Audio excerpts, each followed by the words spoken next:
Good morning, students. So here let's start with session 4, which is writing skills. So in earlier class we have already learned about visual communication, verbal and non-verbal communication. So today we start writing skills.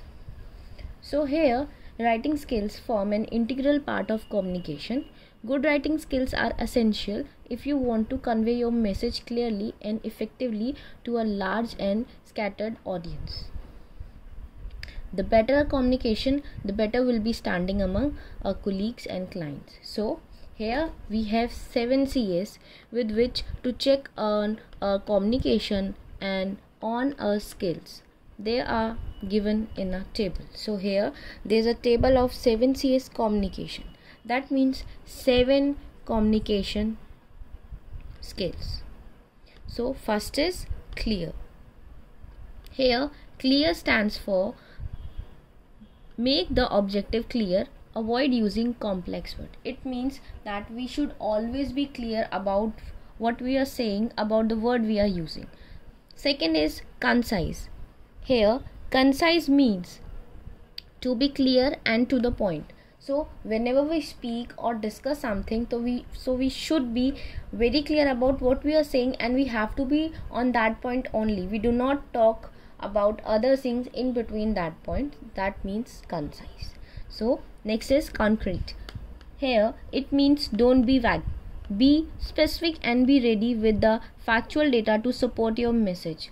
That means that we have to use that particular word and that particular passage only. We have to be specific and should be ready with the factual data to support the message. And we have that particularly collective data on which we are actually talking about. So fourth point is correct. So here correct stands us. Correct tells us that we should use the correct and right level of language and avoid typos. This particular thing means that we should be correct of what we are saying. We should check the spelling mistake, the grammatical errors should be correct. There should be no chance of incorrect words. Next we talk about coherence. Coherence stands for ensuring that your message makes sense to the receiver. This means that whatever we are talking, whatever we are discussing, it should be a sense talking. It's not like we are talking about a topic of development of country and suddenly we start about vegetables, fruits. So that is not a particular topic. So we should ensure that a message makes sense to the receiver. He or she, the sender, should understand what we are trying to explain them.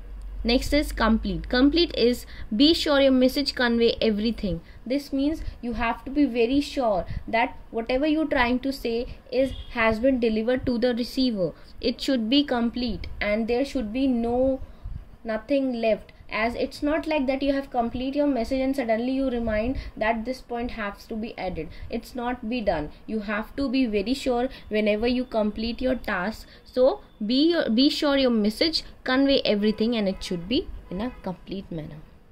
And last is courteous. Yes, this is a very main important point.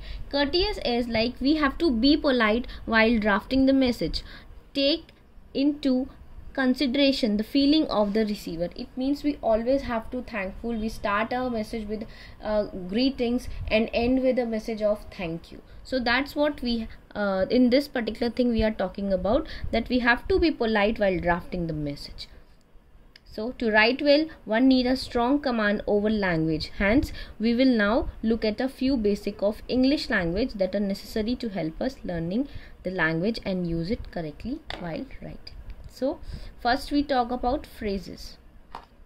A phrase is a group of words that together form a single unit and is a part of a bigger unit, like clauses and sentences. A phrase may be long or short but does not contain the subject verb pair and hence does not convey a complete meaning of that. It means that it does not convey a complete meaning. There is a meaning but it's not a complete meaning. Like example are after lunch, a good friend, between a laugh and a cry, the lost and a bewildered father. This means the above phrases are not complete. But if we see or talk we use these phrases in sentences, and when we use these phrases in our sentences, it make a complete sense. We decided to complete the game after lunch. A good friend came to my rescue. So this is how its phrases work.